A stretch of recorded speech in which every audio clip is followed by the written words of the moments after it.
It says we're recording live on YouTube. You good? It takes a second for the YouTube to start. There's a little bit of delay. Okay.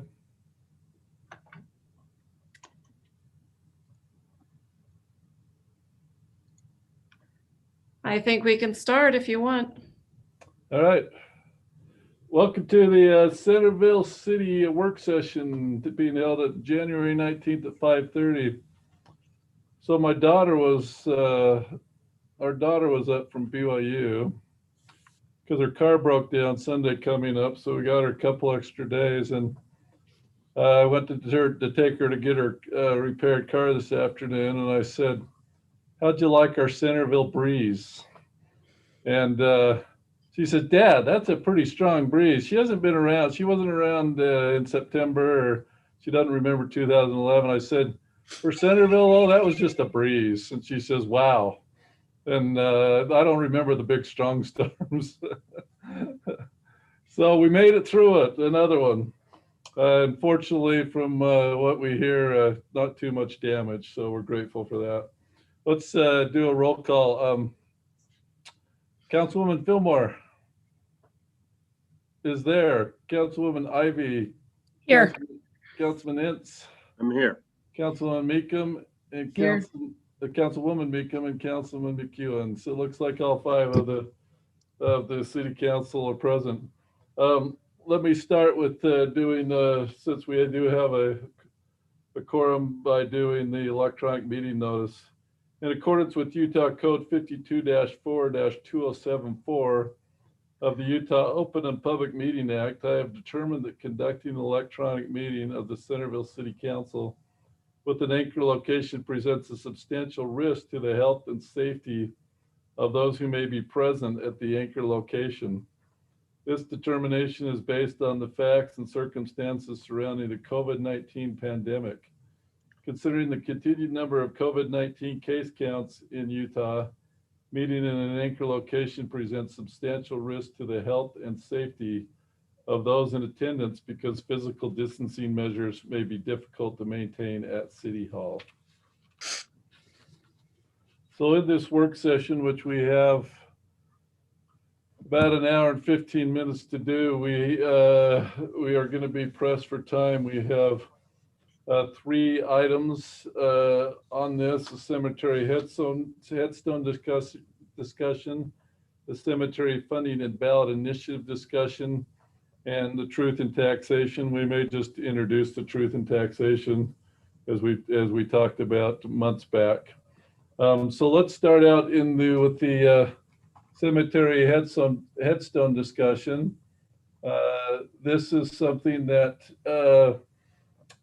has gone in your material. You'll see things regarding the monument regulations and an ordinance we passed in 2018, and some minutes from cemetery discussions and upright headstone vote. This is to discuss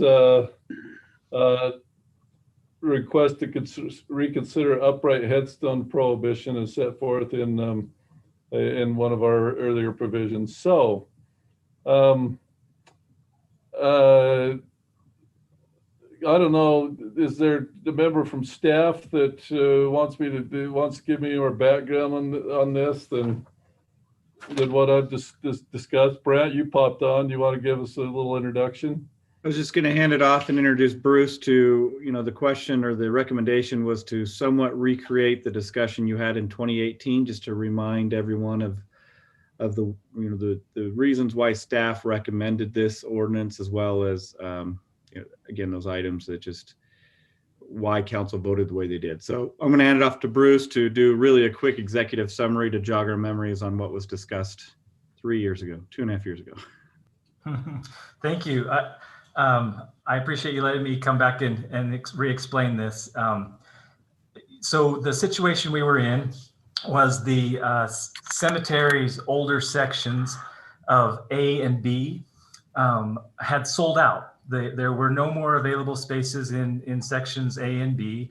And those sections, when they were laid out, they're laid out as a 3-foot by 8-foot grave.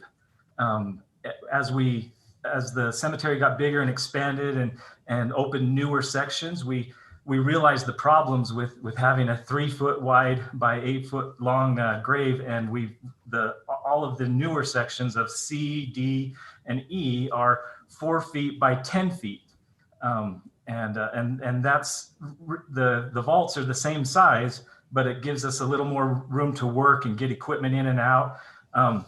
So after plots A and B were full, they were sold out. I shouldn't say full. There are lots of empty spaces that haven't been filled in yet, but were purchased.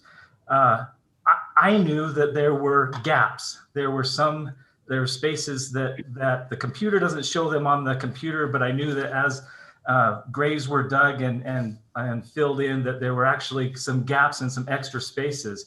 And so even though they'd all been sold and those sections were basically closed to any more sales, I said, hey, we could find some more. We could, if we do some careful measuring and probing, we could find some more. But the problem is these graves are so small and so tight that fortunately, years ago, the trend was more of a flat headstone. Probably more than half of the stones in plats A and B are flat. The trends now, we opened up the newest section to E. Every single stone that's been put in has been an upright monument, all but one. There's one person put in a flat stone of all of the graves that we've dug in our newest plat E. So the trend has definitely shifted to going from flat stones to monuments.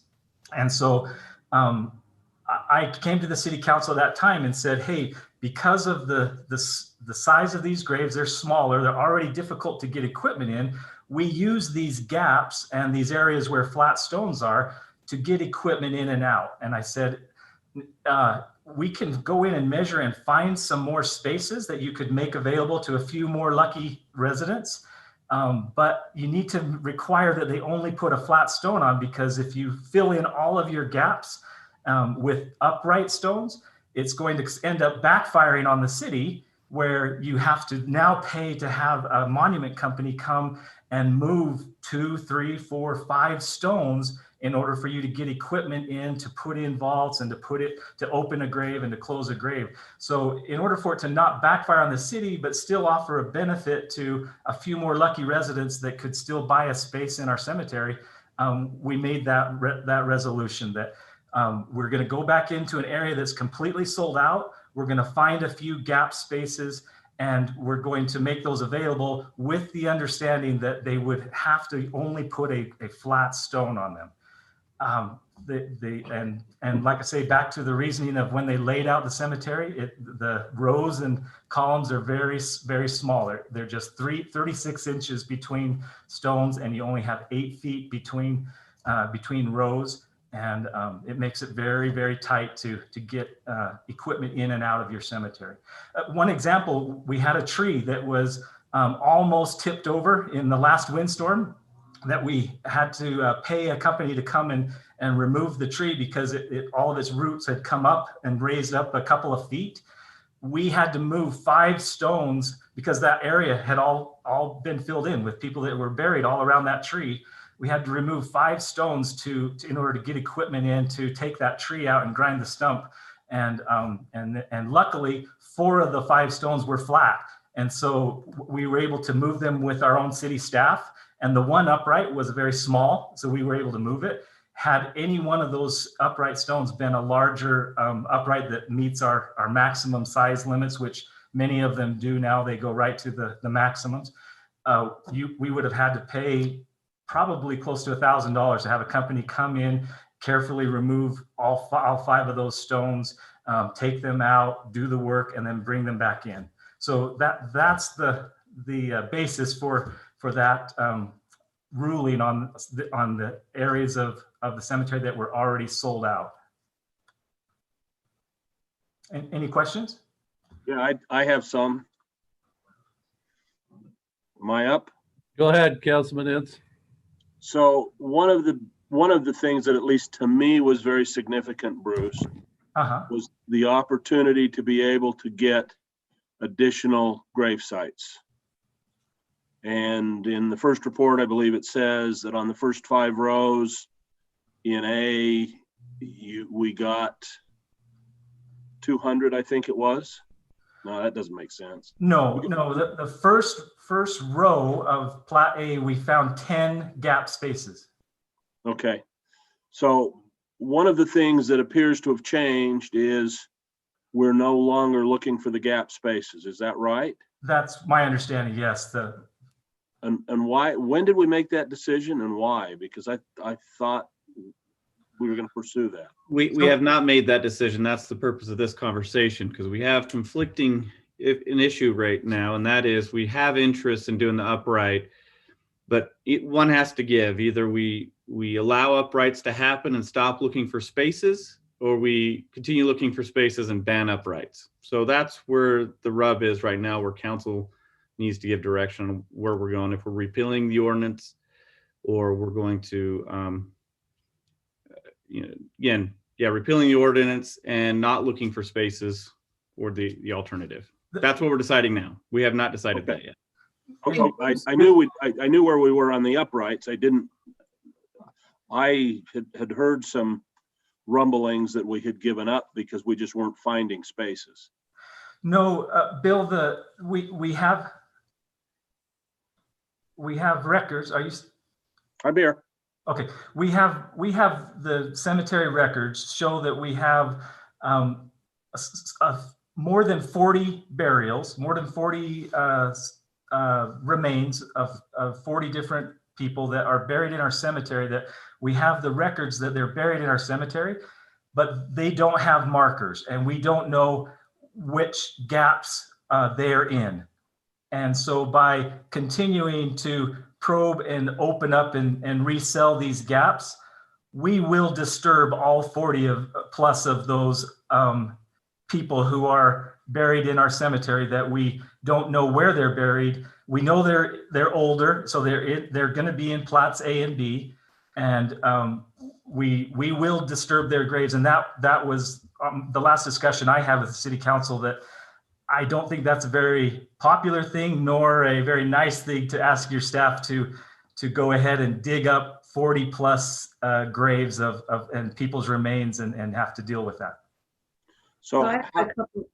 Go ahead, how Bill. old are those 40, would you guess? Well, I know none of them are older than 1848. Okay. And none of them are newer than probably 1975. So they're Okay. between 1848 and 1975. And When we have the records, so we could give you those exact dates of when those people were buried. Well, I don't know that I need exact dates. I'm just trying to understand. So, when you talk about the difficulty for the staff, it would seem to me that if you're digging in a space and you encounter a vault, it's not a particularly big deal. Well, If you're digging in a space and you encounter a 1900, just to come up with a date, coffin that was wood, and now it's a little bit more of an iffy situation. Is that a fair statement? all 40 plus do not have vaults. Okay. And so my question is, would we even know when we hit those remains, or would things be disintegrated enough that we wouldn't even know? And so I have a list of questions, and I'll just put them all out there. One is, it sounds to me like what Bruce is telling us is contradictory to what Grant just told us, because that was also what I had last heard, was that Bruce, your opinion was we wouldn't want to disturb those unknown location remains, and so maybe we shouldn't keep looking. And then the next question I have, so which one is it on that? What's your opinion on that? The next question I have is the one I just asked. Would we even know when we hit those remains, or is it all just soil now? And then the next question that I have is, if there is still remaining remains, so that we would know if we hit them, is there some sort of technology to be able to locate those? I do not know of any technology that can locate them for you. I imagine with the right amount of money and resources, you could probably come up with some technology that could help you. It is not just soil. They are remains, people's remains, and there is very little left of the caskets. Just the hardware and some deteriorated wood. But the remains of the bodies are there. We can sometimes determine whether it was an adult or a female or a male, but beyond that, you would have to spend some significant amount of money and do some forensics to identify who it is we disturbed. So what's your opinion then? Is your opinion that we shouldn't be trying to find additional spaces because we're not sure if we'd run into those remains then? I would recommend against it. I would say that's not a good thing to go back into your full sections and disturb those graves. Those are final resting places. It would be different if the reward, all you're going to get is a few more spaces for a few more lucky residents. It's not going to solve your problem. It will just give you a few more spaces. And I don't think the disturbing someone's final rest, and not just someone, but we know 40 plus people disturbing all of their final resting places and doing that kind of a job just to find a few more gaps. I don't think it's worth it for the reward. Tammy, there are options to do site surveys. There's ground penetrating radar and things that you can use for that, but it's very expensive. Right, it's not worth it. The amount of spots and plots you'd be able to find, even if you did successfully locate all 40, would be probably pretty minuscule relative to the rental costs to have somebody come out and actually locate those remains. I might feel differently if it actually was a solution to your problem, that by doing this will give us another 20 plus years of cemetery services we could provide, but it's not. It will, depending on the restrictions you put on them, it's just a Band-Aid for a few more lucky residents. That's what I thought our conversation had been last time. I thought that's where we had stopped, is that we weren't going to look for any more because of the problem of disturbing those unmarked graves. I would recommend you go ahead with some niche walls. That's a way to use some existing space, doesn't disturb anyone. The city could recoup the money. It offers an option to someone who still wants to have remains in our cemetery. Albeit it doesn't fit everybody's preference, but it does give you a little more. And it's also a Band-Aid that will help you for a few more years, and then those would be sold out. Yeah, I thought we had that discussion. I'd have to go back. We said proceed with the acquisition of a niche wall, and that hasn't happened. I thought so too. I thought that we were waiting to hear, here's the budget, authorize the purchase. I thought so too. I have a question though. So if we're not going to be looking for more graves, then is there not a problem for us to go ahead and allow the above the high grave headstones? So I'll answer that, Bruce. I'll step in. So that would be the plan, is we wouldn't need any special equipment. But of course, as I've discussed and mentioned in the past, we might be able to acquire the special equipment to get around in those graves and not disturb them and those headstones. But we also have some vendors, third-party, Bountiful Monument, and others who are also in our cemetery. They would have to get this special equipment. So it does create some problems. But the plan would be, the recommendation from staff is to repeal the ordinance and no longer look for any more grave sites. Honestly, if we found 80 more, I believe, Bruce, 80 was the number I was given that we could possibly find. If we have 80 more cemetery spaces, we can anticipate 60 to 70 more requests to have upright. And in all honesty, I would much rather allow the family to decide what kind of monument they want to have on their loved ones than trying to find 80 spaces. And so that recommendation from staff is just that. Let's abandon the idea of trying to find any more cemetery spaces in our existing cemetery. Allow anybody who wants to have an upright in our cemetery to have an upright, and then proceed from there. Well, Brent, but that triggers the whole, you're out of the cemetery business at that point. If And that's why we're we having feel this that, discussion first. Yeah. It'll lead into the next conversation of, okay, if we've made this decision on the cemetery, our current cemetery, then what do we do now? So even if it found 80 spaces, how fast would we sell those? Any idea from anybody? I was just looking through some minutes, and Bruce and I had a brief conversation before this, and in 2010, Bruce, is that right? 2007, there was conversation about opening up the north end. What year did we open up the north end? It would have been like 2010, I believe, is when we first started selling those. Yeah. And the analysis done in 2007, 2008 would say we would sell out by FY 2016, which it sounds like we did. So we sold out of 500 spaces in 6 years. We put pretty heavy restrictions. Yeah, we put a restriction that we would only allow each household to buy 4 spaces. So people weren't, one individual wouldn't be able to come in and just buy up 20 spaces. We limited them to 4. But we were still selling to non-residents at that point. We didn't stop the non-residents until later. Right. So 80 is going to last you maybe at best 2 years. Well, we're still finding out that even if you're a non-resident, there's still a way of asking a resident to purchase the space for a non-resident. You have a lot of passionate people that love Centerville, who no longer reside here, but this is their home, that still want to be buried in Centerville. So even if you're a non-resident, there's ways of still purchasing the gravesite for a non-resident. But you can play with the restrictions. The more you restrict it, the slower they will sell. Right now you have a restriction of at time of need only.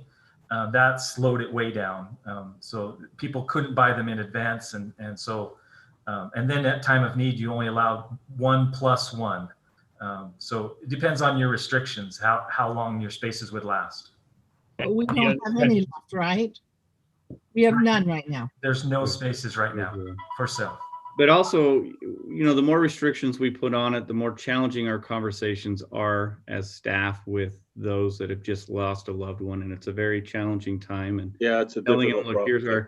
So it really is a tough conversation when we add these restrictions. But anyway, we'll do it, of course, but we just want to make you aware if there are some challenges.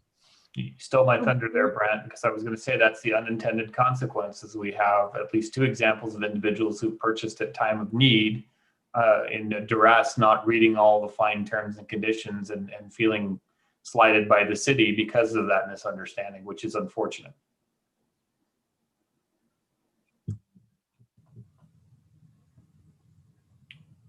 So council, this is a work session, so we don't have an ordinance, we're not doing any voting, but that's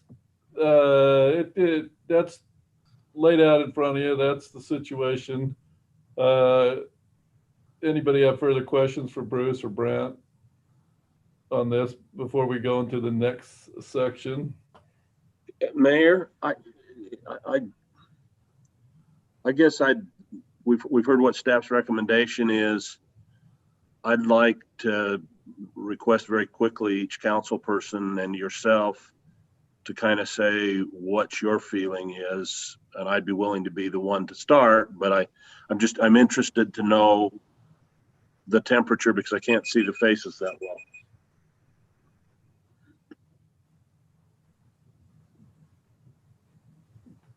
Bill, you cut out for some reason.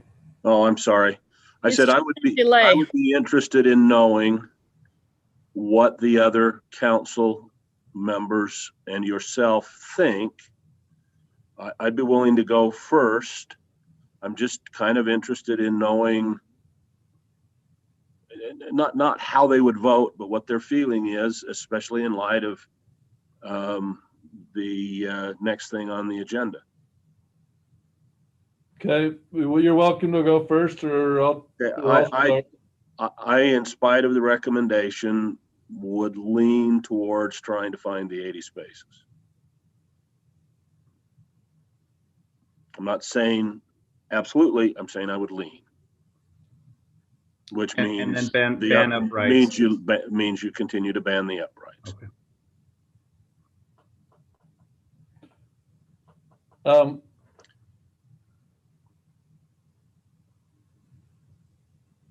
Okay, so I'm concerned. I've had cause to think that there may be, in addition to the 40 that we don't know where they are, that there may also be additional plots that have been sold that the city doesn't necessarily know. I'm concerned about the state of the cemetery. I'd love to find more spaces, but I don't think it's a wise idea to go looking for more, given the ambiguity of what's already there. Short of a lot of money being able to be invested in looking under the ground before we dig under the ground, I really don't think that it's going to solve our problems. And I thought that this is where we were already. I thought we'd already said that we weren't going to look for any more, and that we were going with a niche wall, and that was the status quo. So a little frustrated to take a couple more years to get back to the same spot.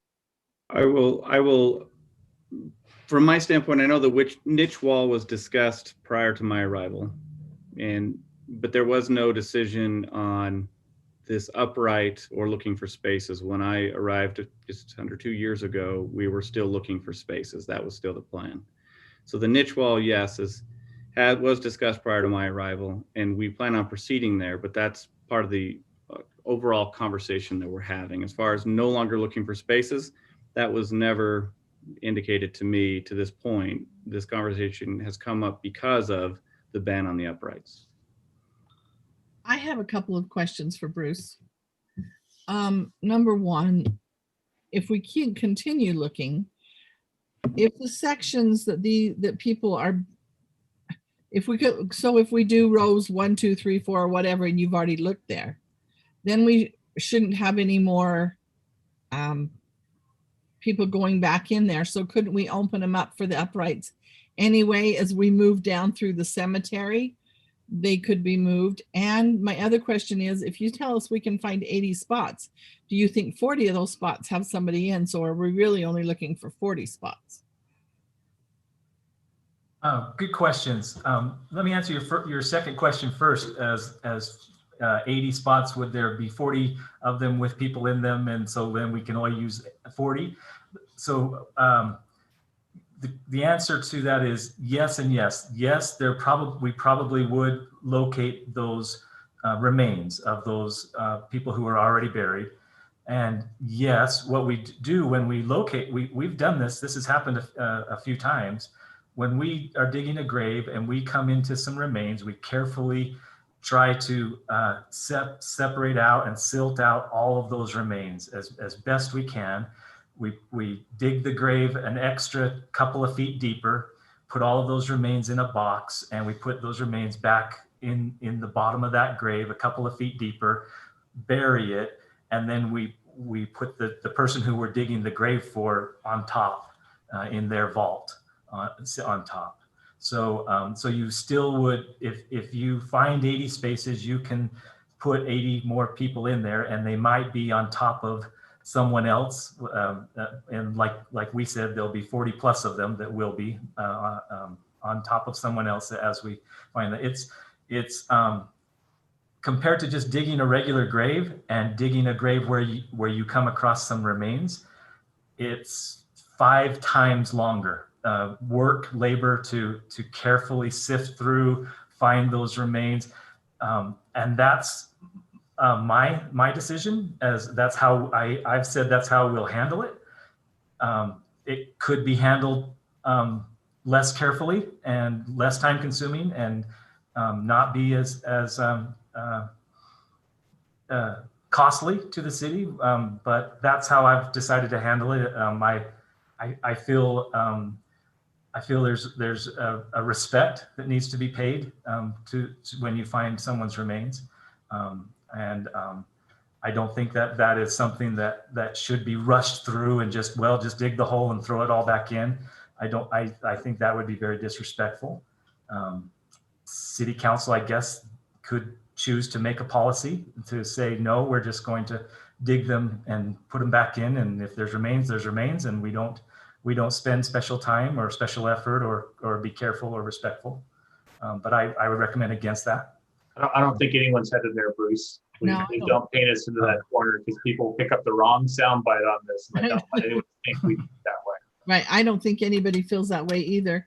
My other concern is like Stephanie's, because I know that my family has some spaces up there. And as like, you know, Bruce, I've been up there with you and I can't really find all my spots. So I don't want you giving them to somebody else. And so I'm not so sure that we have everybody right where they're supposed to be. I think there's probably a lot of work that needs to be done to make sure that we have the spots we have before we start doing other spots. And we probably owe it to some people. You know, we're going to find spots in between husbands and wives and things like that that think they've been buried by each other. I would love to find more graves, but I have a real problem with the fact that I don't want to be disturbing other people's graves. And like I said, I'm not so sure we know where all the graves are up there. So we definitely have some work to do before we do that, to make sure that the people that own those spots, that they're there. And just to answer your first question, I'm sure you were probably getting there, Bruce, but just because it's a flat headstone now does not necessarily mean the family can't come back and put an upright in. So you can't assume that it's always going to be flat. They do have the ability to change that headstone anytime. So Right. There's no restrictions that say someone who has a flat marker has to keep it a flat marker, except for in plat D. D are flat markers only. So Bill, I want to jump in on your question on how people felt about things and going after the additional spaces. You know, I was one of those who voted against the original ordinance, mostly because I think memorial markers are really important, and in a lot of ways they give character to a cemetery. Let you know just at a glance what, you know, the types of people buried there. You can see the religions. There's a bunch of things that I think they serve a pretty practical purpose. So I'm not opposed to eventually lifting the upright band that we've got, but to me it has to come with the caveat that we're not digging around anymore. We've surveyed and sold what we can sell.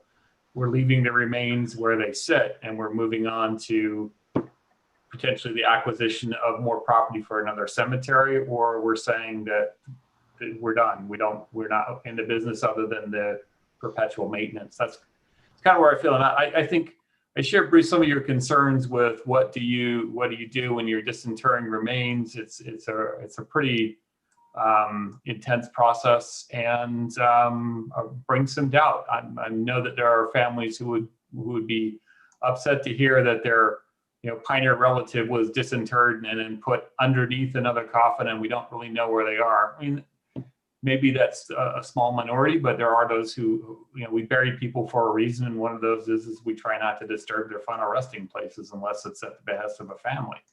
So I don't know, Bill, I'm more of the opinion to not attempt to find more spaces and just move on to either declaring we're closed and just running the perpetual fund, or finding new land under some sort of bond. I just don't see another way. George, if I could, I didn't finish answering Robin's question on once a row, the gaps have been found in a row and you've sold those, what's the problem with letting those be uprights? Because you don't have to go back in there again. And that's not the case. Even though we find some gaps, we sell those at time of need. So somebody is going right in that gap right away. But the rest of the row has many, many sold spaces. We have thousands of spaces that are sold that are not occupied. And so we still have to be able to get in and out to dig all of those graves. The ones that we're selling, that we have sold, the gap spaces are at time of need. So we're digging that one and filling it immediately. But there's many others that we do have to go back into that row later at different times as people have need and people die. So unfortunately, you can't just finish off a portion of the cemetery and say, okay, this one's done. We don't have to worry about it anymore. Move on to the next one. You still have lots of graves to dig in that section. Do I remember right, Bruce, that about that less than 50% of the graves we have sold are currently being full? You know, I haven't checked those numbers lately, but at a few years back, that was the case. We still had seemed like, if I remember, and we'll have to check. Don't quote me, but I think it was between 2,000 and 3,000 empty spaces that were sold. I can answer that question, Bruce. Okay, great, thank you. So 5,905 spaces, and then we have 3,249 burials. So that leaves 2,656 spaces are still unoccupied. Okay, that's what I thought. Somewhere between 2,000 and 3,000. So about half. But how Okay. many of those does the flat headstone ordinance apply to? Only the few that got found? Only new spaces sold since 2018. So 16 how- spaces is what it impacts, I believe, 16 spaces. Okay, yeah, so the point is, I was going to point out exactly what Bruce pointed out when he finished answering that question, which is it's not that we don't still have to move around a lot of headstones, because we do. But my point would be that ordinance only applies to 16 out of the over 2,000 left to still deal with. And so it's hard to justify for me applying it to such a small fraction. Keep in mind, if we look for 80 more spaces, it'll apply to those 80 spaces. That was As my well as statement was with the resale. assumption that we stopped looking. Right. I Yeah, and agree. also Yeah. resales. So even if, say, today we purchased, somebody sold 50 spaces, or a number of people sold 50, the ordinance would apply to those 50 spaces today. Correct, Bruce? So it's not even the ones we find, it's even the resales. Of the 2,600 that could potentially sell them back, I guess, to the city. I We see. have a run for that. Well, then that is something to consider that I hadn't thought of before. But we've Okay. tried to get people to What's the- sell back and there's not been a big response. So I Yeah, don't we're think not that's. geared No, up. there hasn't, but what's the number of people that we don't know who owns spaces? So spaces were sold and we don't have any idea where the owner is. What's that number these days? Like Robbins? Of No, people we know are buried, but we don't know where they are. No, spaces that have been sold and the owners have moved and we don't have any contact with them. Oh, So I don't this is think very many. Councilman Rentz, that is one of the greatest questions for any city that operates, manages a cemetery, is we have a tough time finding the owners and creating some ordinance of that. Does that come back to the city, or how many generations does a cemetery space pass on before it reverts back to the city? Those are the challenging questions that every city is dealing with when it comes to cemetery spaces, and it would require a lot of research and effort in reaching out.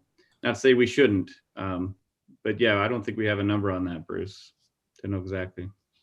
Okay. So in Councilman Intz's request, we've heard from him, we've heard from Councilman McEwen. Any three of the councilwomen want to respond before we move to the next section as far as your opinion on it? I already did. Yeah, I think Stephanie did. I'm sorry, Stephanie, you did. I apologize. And I feel the same way. I think that, it's hard to single out these 16 people.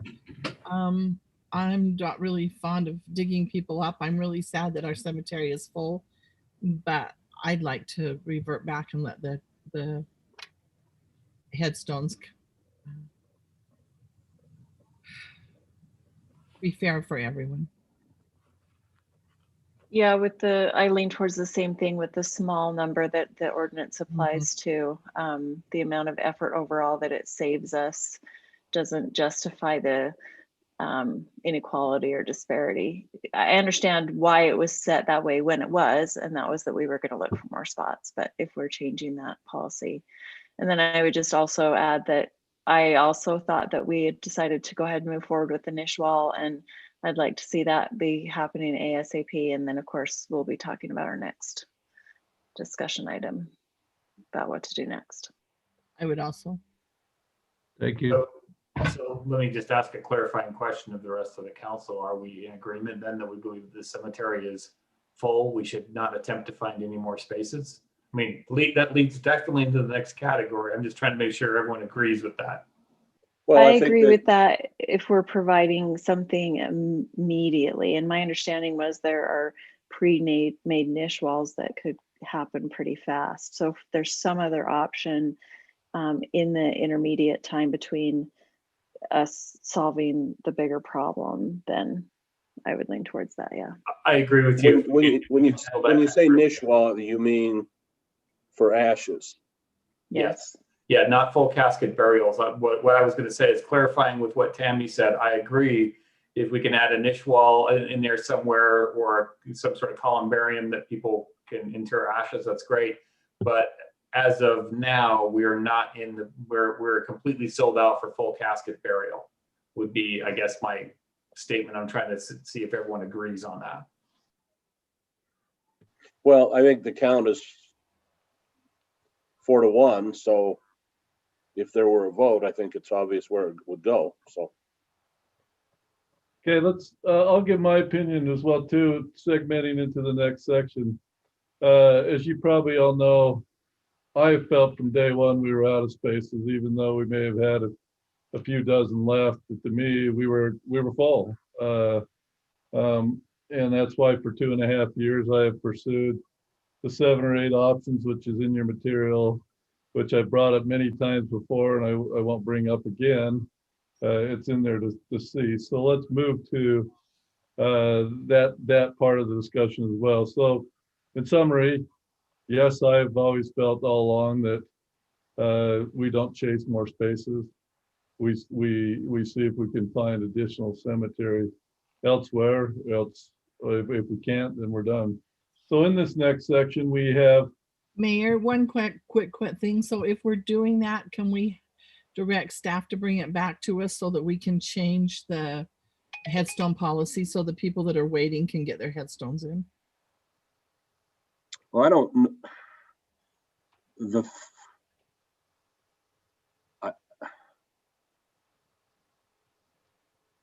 At least from Bruce's presentation, the fact that we're no longer looking for spaces does not, in my mind, automatically mean we go to uprights. That's what staff recommended. So from a staff perspective, let me just, I'll summarize what I heard and I'll explain, maybe next steps from our end. What we heard is repeal the 2018 ordinance banning uprights for any new sales in the cemetery. So we'll repeal that ordinance and have that prepared for the next city council meeting. At least hopefully that's not too much work. And then also Bruce will come with his final niche wall proposal if necessary and a cost. He has done quite a bit of work on what the cost estimate would be and maybe some concepts, if Kevin can help maybe with some concepts of what it would look like in the space that we have discussed. And we'll come up with that and potentially get that approved.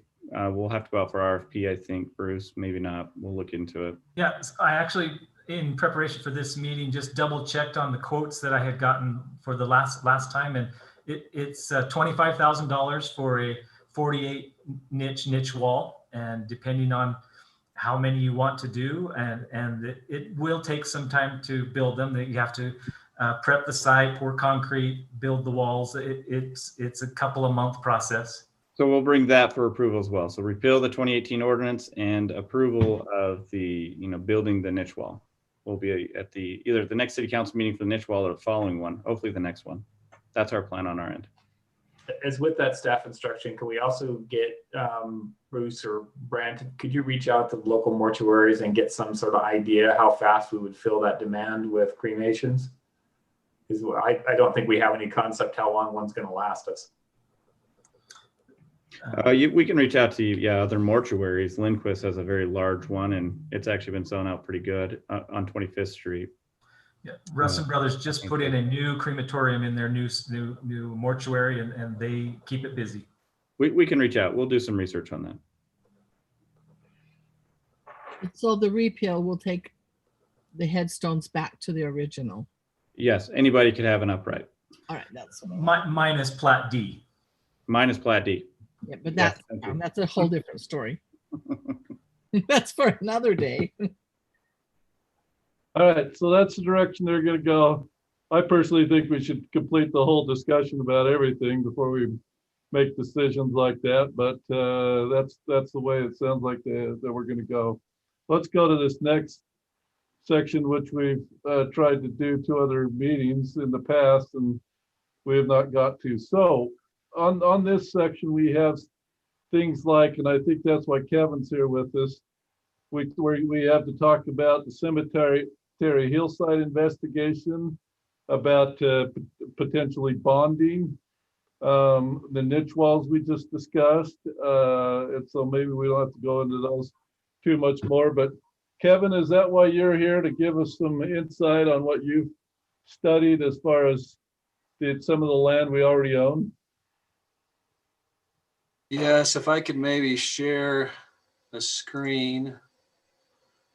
This is a project that, let me know if you can see this plan. Yes. This is a project that, of course, most of you already know about. It's a drainage and fire break road improvement project. So we haven't put a lot of time and effort into this. Brant asked that we be very conceptual. Of course, we don't want to spend a lot of money before we come up with a direction. But this is just one concept. This area here in the bowl, we're figuring you can get about maybe 5 acres at the same slope as the existing cemetery. I think the existing cemetery has about 7 acres, so you wouldn't be able to quite double the space, but almost. I brought up this plan mainly because it was a plan that was already finished, and this is actually a project that's going to be completed in the next year or 2 for drainage purposes. So the road improvements and the drainage improvements can be done with drainage monies. This is needed for protection of the homes downstream of the hillside. So this is a storm drain that collects the water from these minor canyons and really protects the homes down below. So again, that would be separate drainage monies that could be used for that infrastructure. In discussions with Randy, at one time he thought we might need a reservoir up on the hillside, but I've had a work session with him, and he mentioned that we could use booster stations out of this Island View Reservoir, similar to what we did down at the community park. And so we could boost the water. You'd have to irrigate with culinary water, but in short, this is the area that could be considered, about 5 acres.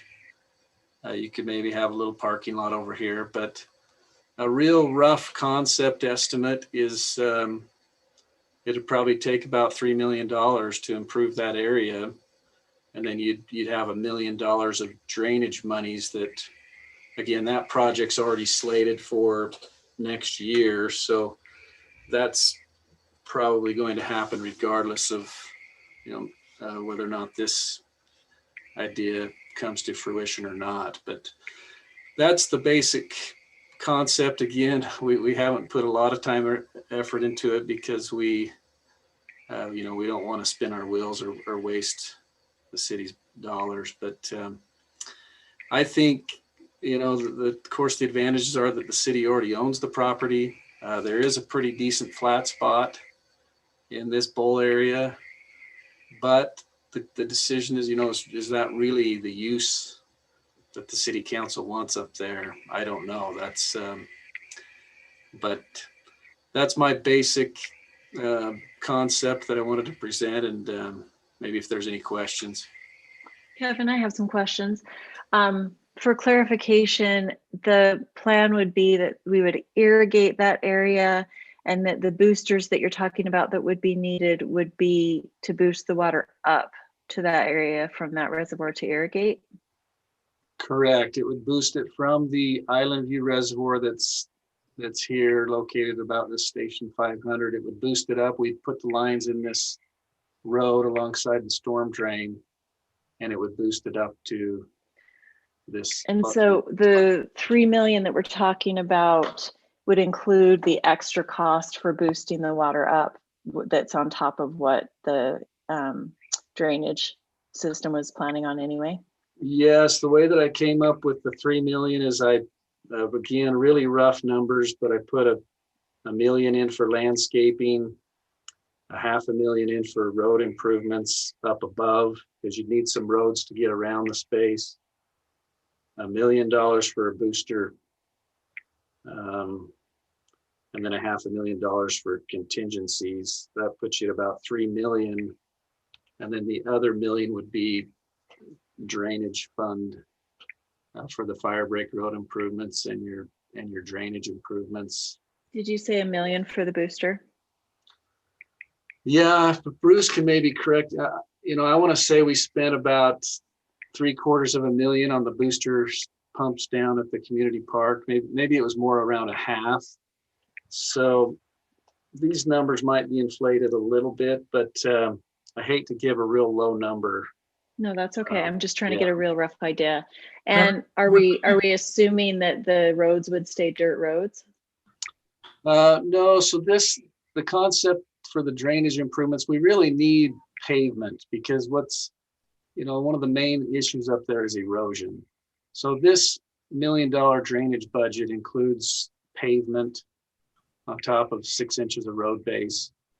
And that budget gets you up to here. This probably couldn't justify with drainage funds. This would be part of the $500,000 for road improvements. And you'd probably want to loop road around it, up on top of this berm.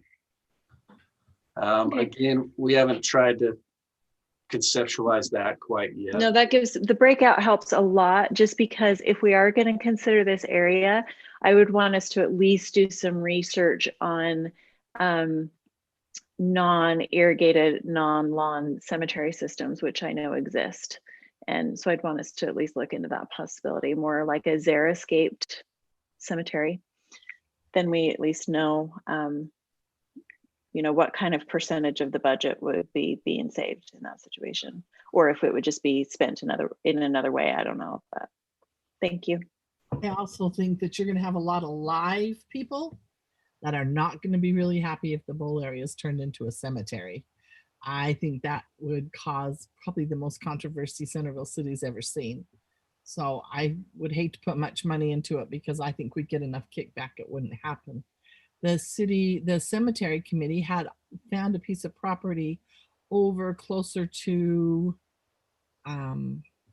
Cheese Park that we were working with Bountiful, maybe going in with us and putting a road in over there. But we've never been able to I've never been able to locate it exactly enough. I wanted to take Randy up to it, but I could never get the exact location for him to understand where I was trying to tell him. I would still like to be able to look into that, but I'd be very hesitant to put much money into putting anything into the bowl, because you're going to have 3/4 of Centerville come out. So, I think.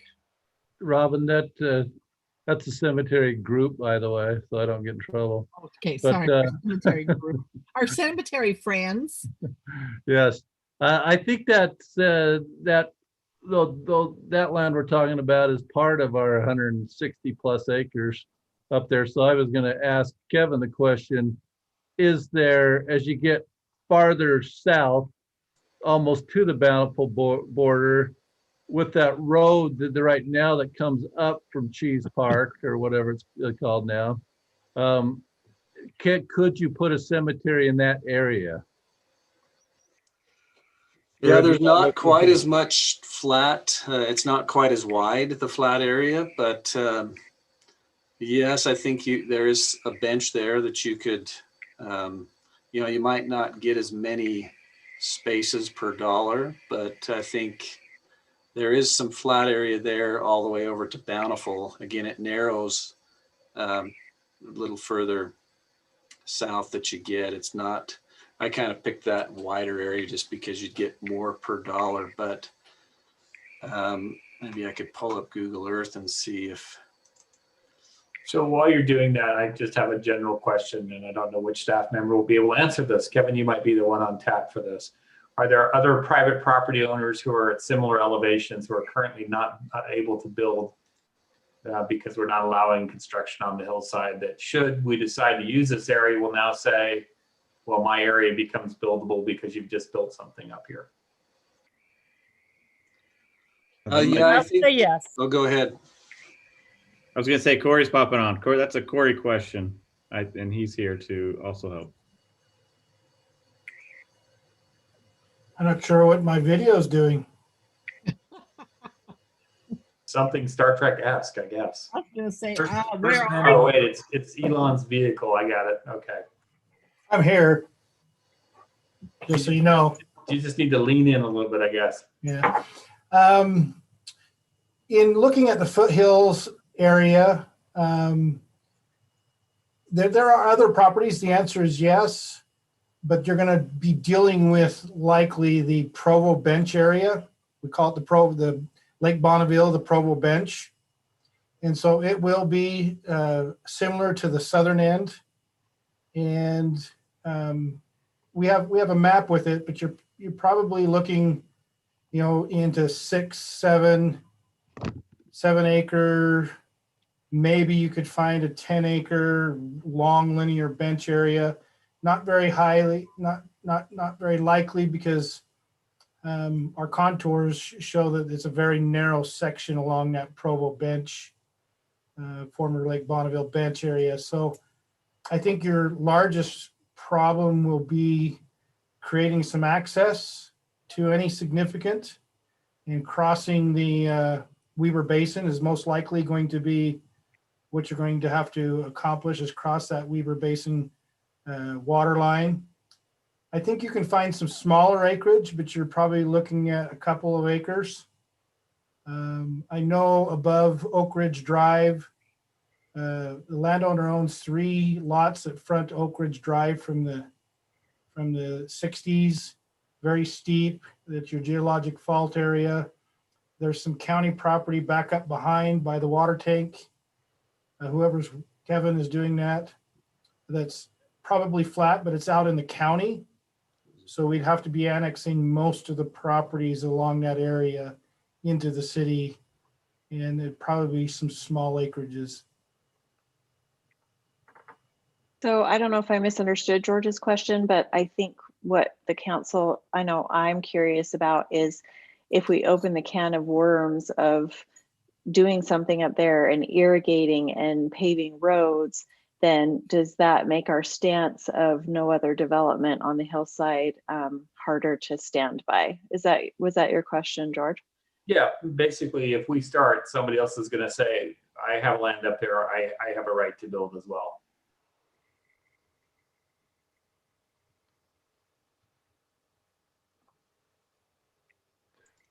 So Kevin, and we're hearing those questions, both George and Tammy.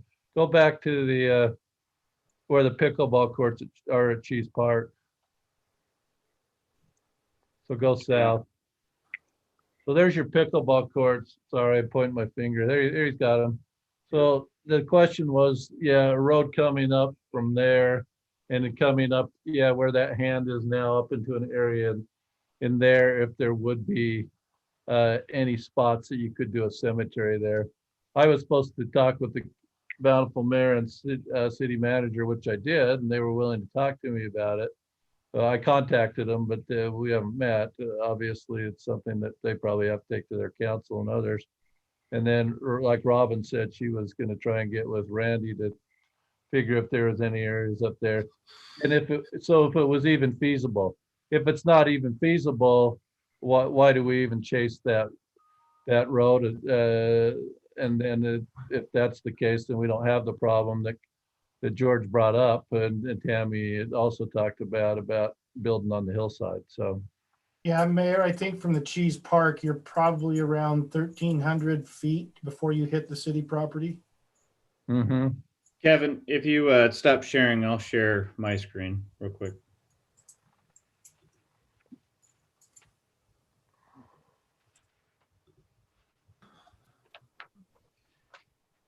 So let's see. Am I on? Okay. Yeah, your pickleball courts are here, right? Yeah. So yeah, you're quite a ways away from the city property. This pink area is the city property. Did you say 1,300 feet, Corey? Yeah, I think it's roughly like that. It depends on how you run the road, but I think it's you're over 1,000 feet, 1,200 feet. And then Councilman McEwen, your question was referring to some of these properties, right? And then potentially up here a little bit higher. That's There's another- correct. I mean, I would make the argument if we're building above them on elevation, as a property owner, I would say, well, what makes it engineering feasible for you and not for me? Right. Well, I think one of the main, and I'm looking for staff's perspective, but there's a big difference in the steepness, right? I mean, we're trying to find the flattest spots, and I don't know if when you go north there are any comparably flat areas as the two that we're talking about on the south end. Yeah, but as a property owner, I'm only trying to find, 8,000 square feet that I can slap down a property on. I'm not interested in laying out a cemetery. So if you are successful in producing a similar footprint successfully on your end, why can't I, if I have similar amounts of elevation, do the same? And I'm just worried it turns into that can of worms of individual property owners trying to make a like-for-like comparison against what we'd be trying to do up there. And there is much private owned land up there. I have all those maps on the mayor's desk, and one time we talked about a land swap, and I got Congressman Stewart's office involved, and we were looking at areas. Well, every area to try and do a federal land swap, all along our borders, we have residential or privately owned land between where our homes go up to right now and that federal land. So it goes all along our city on that east bench of privately owned land.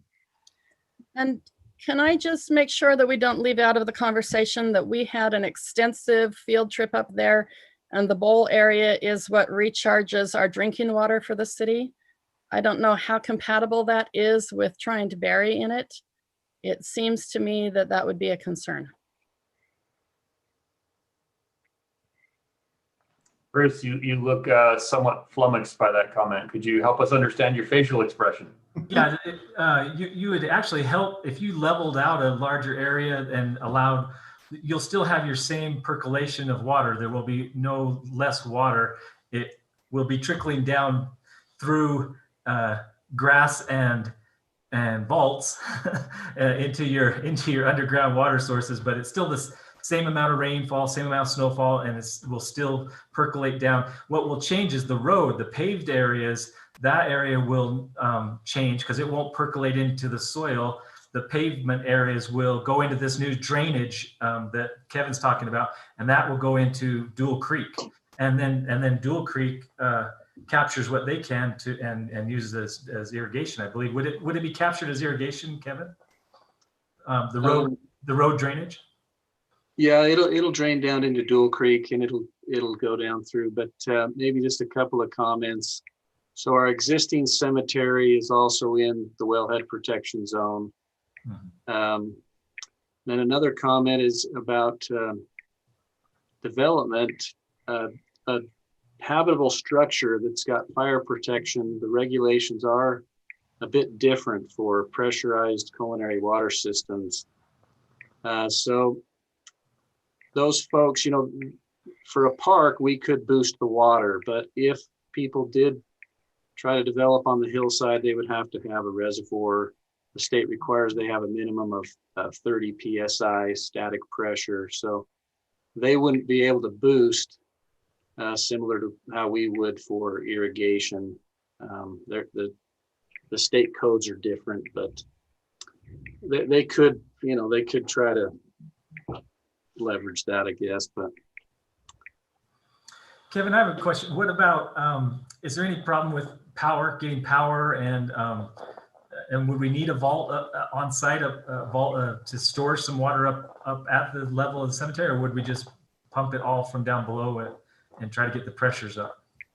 Yeah, we would just use the power that's at the Island View Reservoir, and we would boost it up.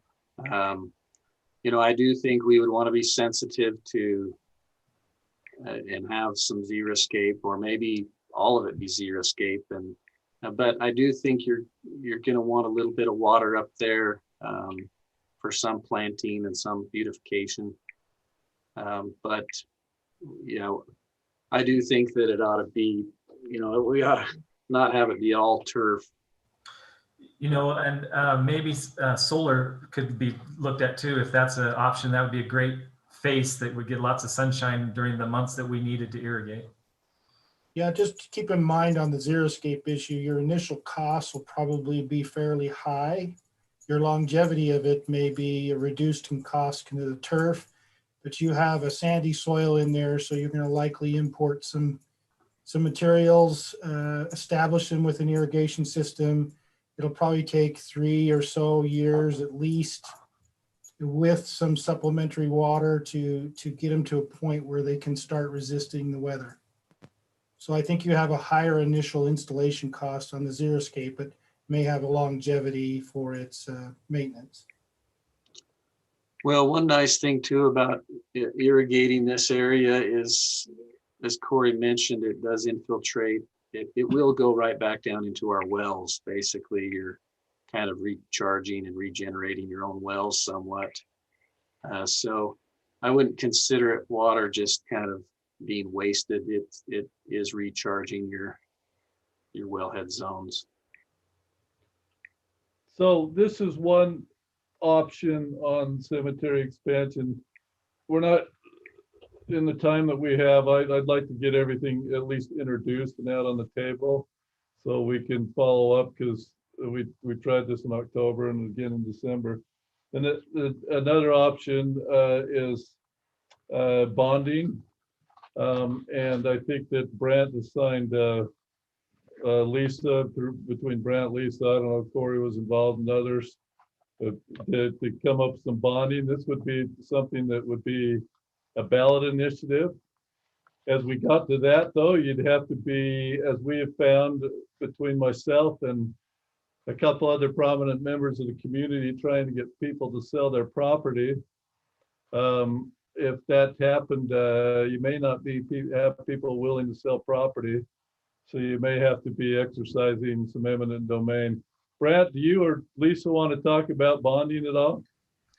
Just FYI, I'm totally against eminent domain. Not even going there, not an option. So I've been, thanks, Mr. Mayor. I've been looking, Steve held on to quite a number of folders on every subject you can imagine, which has been very helpful for me. And there is a folder on cemetery here. And it's been really interesting to read the discussions that have occurred in the past with various councils, and we're included in staff reports. And Bruce can probably give you a really good summary since he's been here just short a quarter of a century. Is that okay to say, Bruce? But ultimately, what it came down, one of the eye-opening piece of information I found was in 2002, there was discussion of purchasing the property to the west of the cemetery, and the cost for the 4 acres was $65,000. So I will just share, that was an option that was before the council, and then it's changed slightly because the developer kind of swooped in and increase the value of that land. But there has been some opportunities in the past to expand the cemetery. You're muted, Brent. Sorry about that. Recent purchase in the city of land was $317,000 an acre is what we'd be looking at purchasing land for today.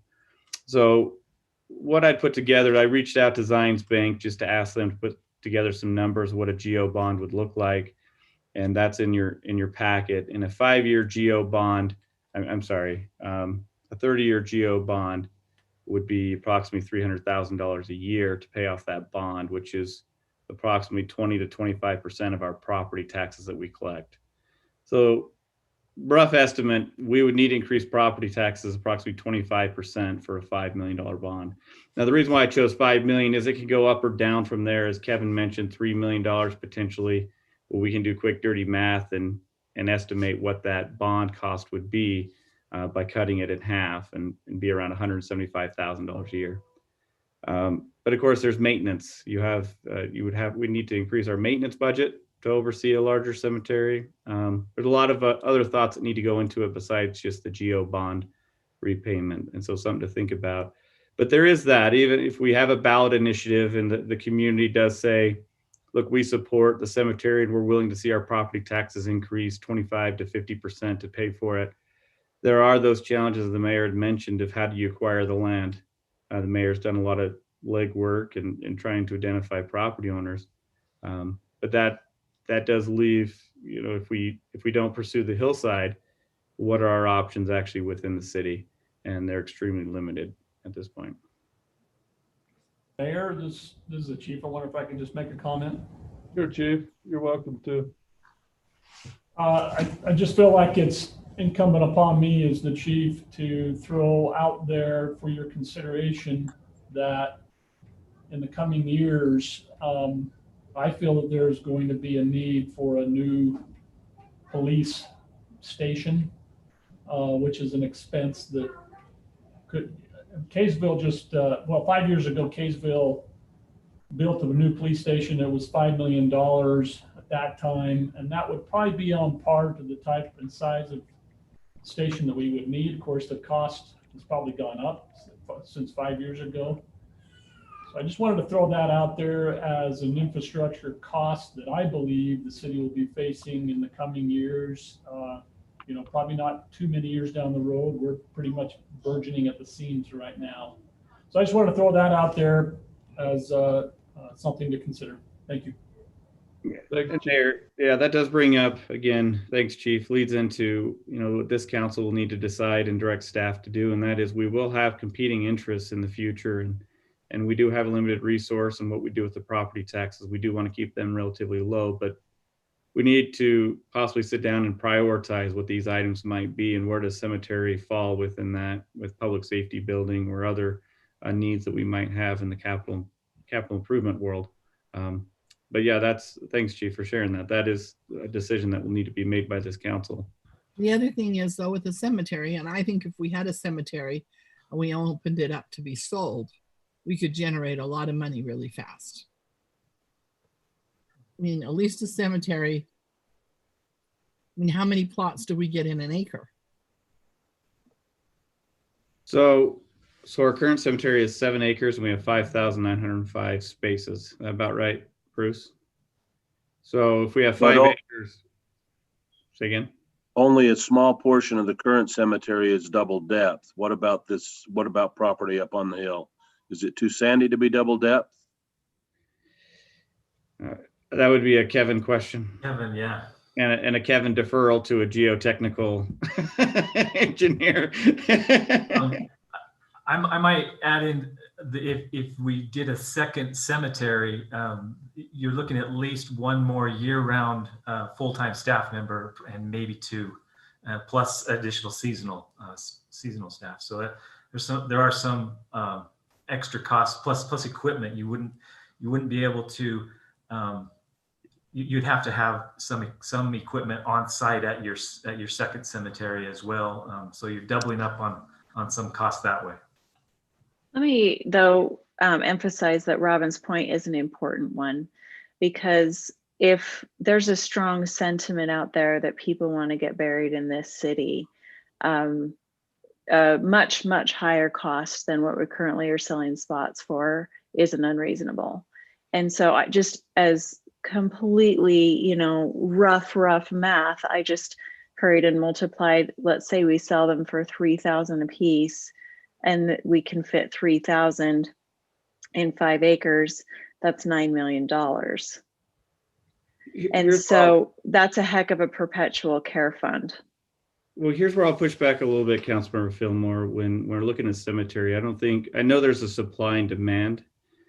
here to have cemetery space, but I don't think that it's in our best interest to have it so priced out that not every Centerville resident could be buried in the Centerville Cemetery. Having it priced so high might eliminate a portion of the residents from purchasing a cemetery space. And in addition to that, potentially paying property taxes to help pay for it. So yeah, I mean, that's part of the discussion, but I just want us to be careful not to make that as a major part of the discussion, because honestly, with land prices and housing prices as things are, you know, that's 2 months rent of a 1-bedroom apartment, right? At that price to be buried where you want to be buried. So people figure out how to pay the bills that they want to pay. I just want to make sure we're really keeping in mind what the possible math looks like and not being too dismissive too fast, because you threw out the bond numbers, but that's, you know, not yet talking about and considering how fast we might actually be able to pay that off, plus then have additional funds. And I agree with Tammy. I mean, $3,000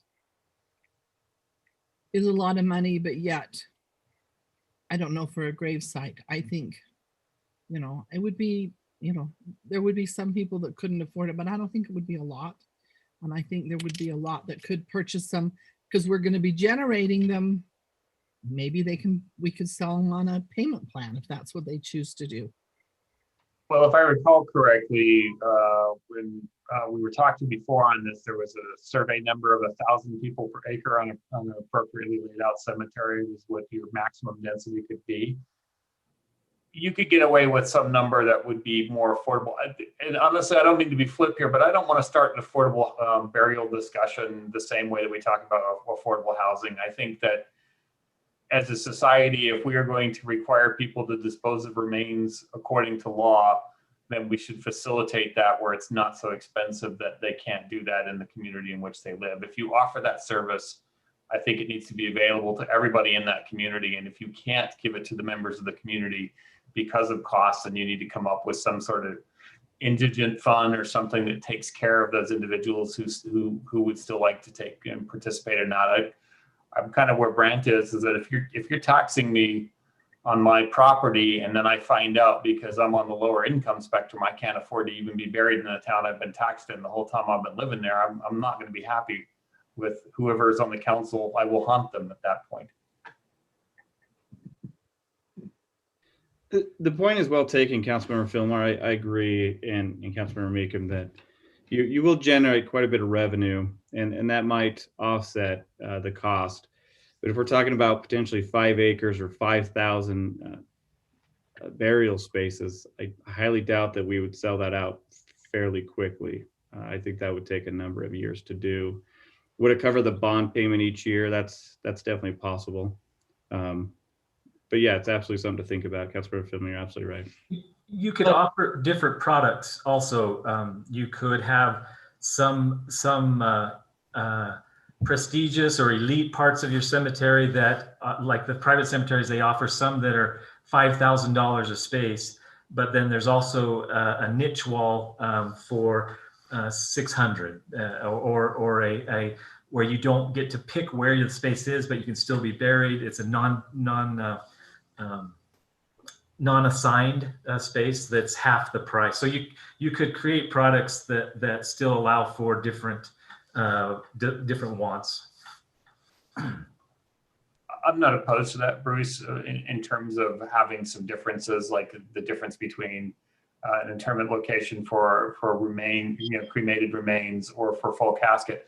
I do have a problem though using taxpayer funds to create tiered displays of wealth, whether that's in life or in death. So I have a problem with that, and I would fundamentally say if you're gonna have a cemetery, the burial right costs the same wherever you are. That's just me.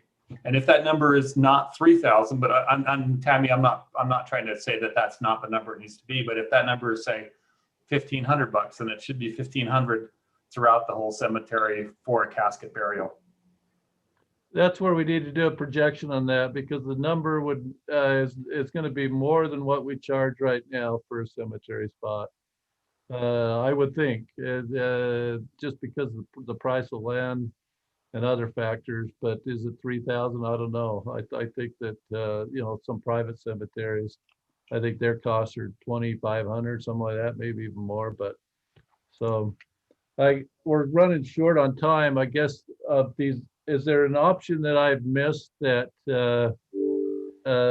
we've talked about the niche walls, and you've got your instruction of what to go ahead and do on that. What else, Brent, did you do homework on that we need to discuss in a couple minutes? Thanks, Mr. Mayor. There's a lot of information assigned and attached to this agenda item. As far as the bonding, you're looking at whether you do a hillside development or find property within the city in the valley area.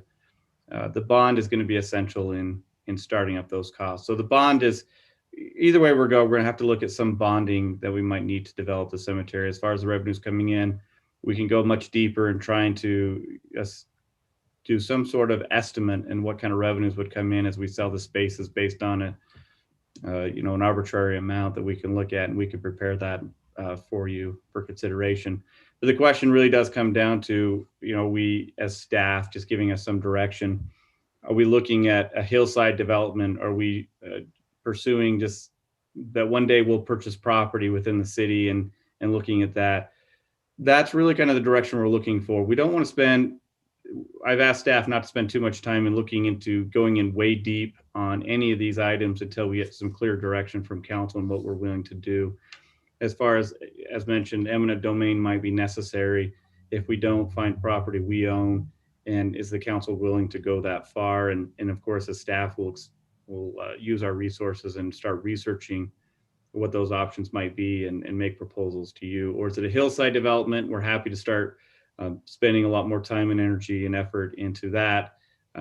We're happy to do that as well. We're just looking for some guidance, or it's a matter of looking at again the minutes and seeing the opportunities that the councils in the past have had to purchase property for cemetery, or the discussions that have been had.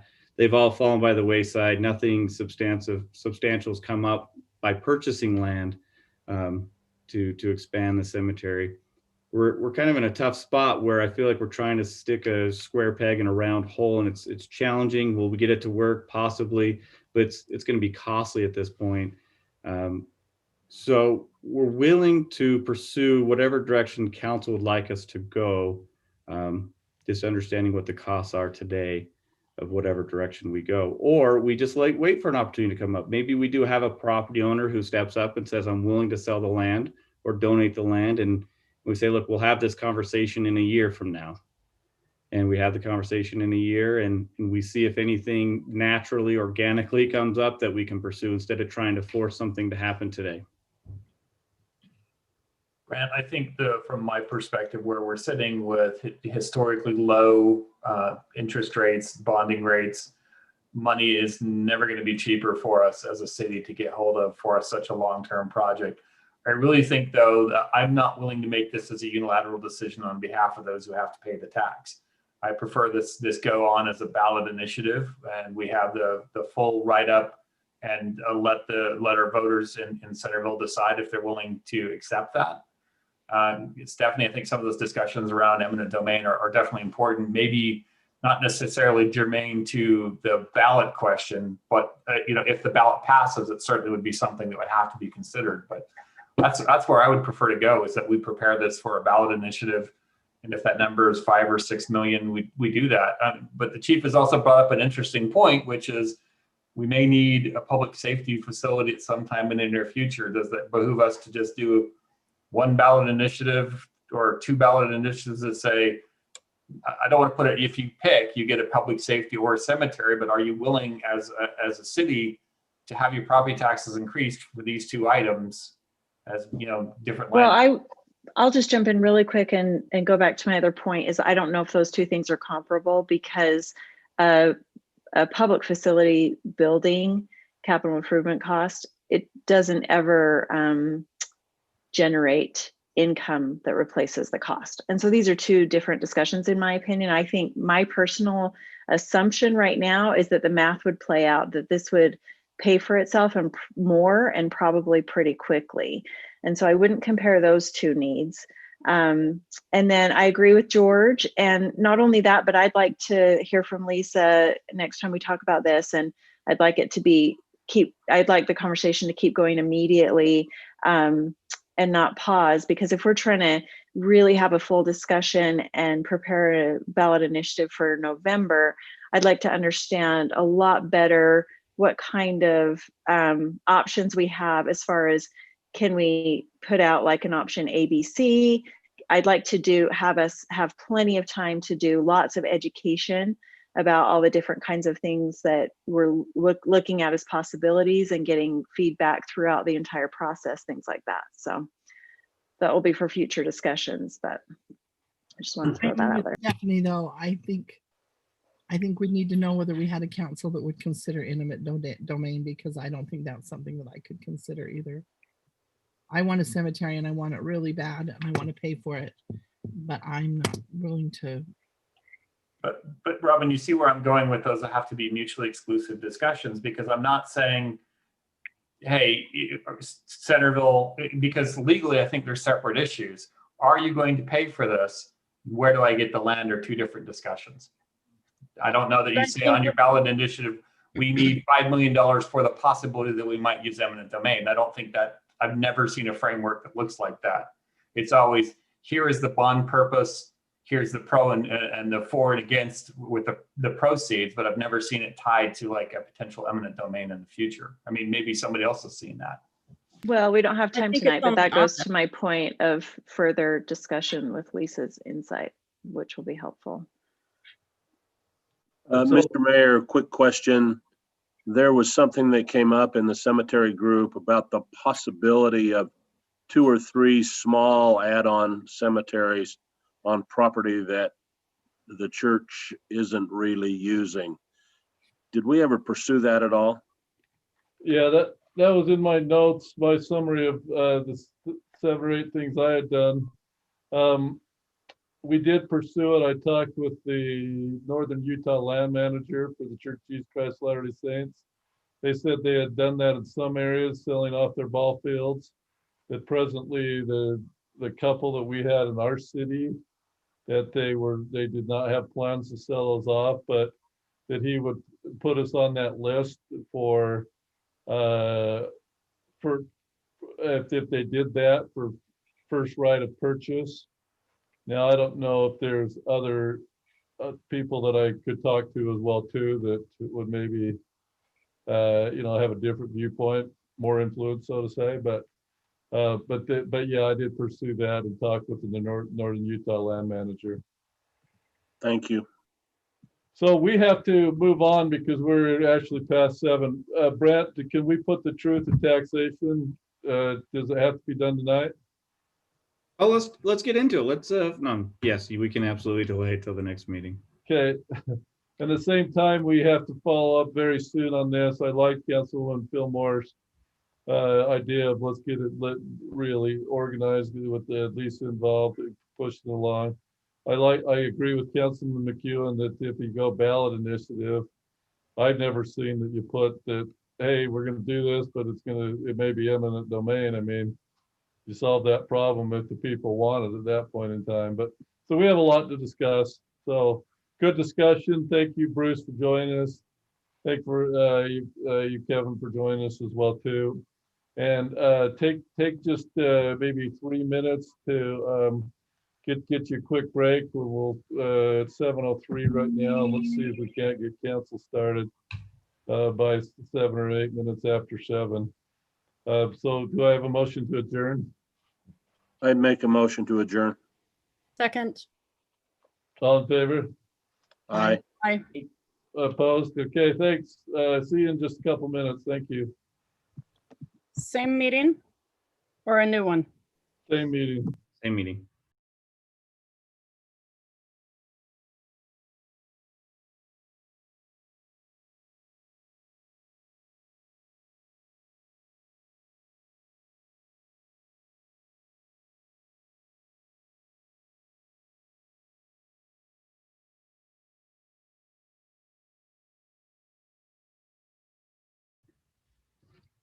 Bill, you're welcome to stop your camera if you want.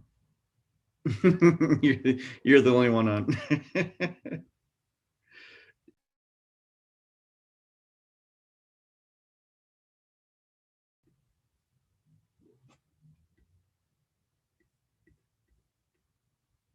Okay.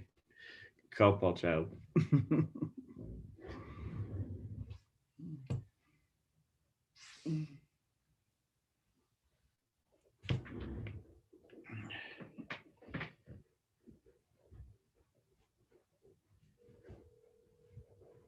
Did you get my text? I'm just trying. Okay, I'm just trying to make a quick decision. I'm going to have you go before residential picketing.